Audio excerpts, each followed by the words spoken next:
Well, this didn't go as planned. The plan was this. I had an idea for a project where I'd head to the National World War II Museum in New Orleans, to the area where they discussed the United States' decision to drop the atomic bomb. Then I'd head to Hiroshima to, well, compare notes. Pretty simple. I got this idea in Ho Chi Minh City, Vietnam, where the War Remnants Museum gave their take on what they call the American War, and it proved to be an incredibly revelatory experience for me.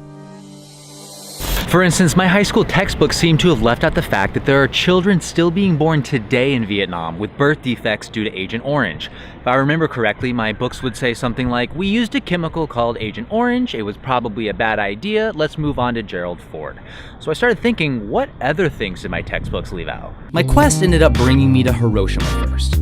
The first thing you notice is the city is gorgeous, and it's next to impossible to imagine it being the site of an atomic bomb, save for a few preserved buildings and monuments. I headed to the Hiroshima Peace Memorial Museum, and here's my thoughts. If I'm totally honest, I expected to come here and feel shameful about the experience. I had always felt that this sort of devastating attack on civilians in the middle of a bustling downtown was something I, and frankly many others, had a little bit of trouble getting behind. But I know I never lived through the hardships of World War II, and I placed the bombing firmly in the pile of impossibly tough decisions I'm just glad I didn't have to make. But still, I expected to feel at least a little guilty, walking through these beautiful city streets that have seen so much. But that's the beautiful thing about this museum. It doesn't seem to dwell on whether or not we got it right. Instead, it just factually states that this was a tragic event, that thousands of lives were lost, and if we can at all bond together and make sure this doesn't happen again, we should.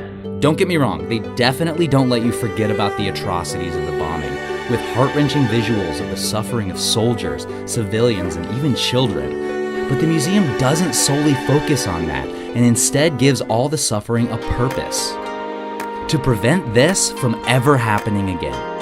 After all, it's not called the Hiroshima Nuclear Bombing Museum, it's called the Peace Memorial Museum. Right now, I'm just below the hypocenter of the explosion, where the flame of peace burns. The flame here is set to burn as long as there are nuclear weapons anywhere in the world.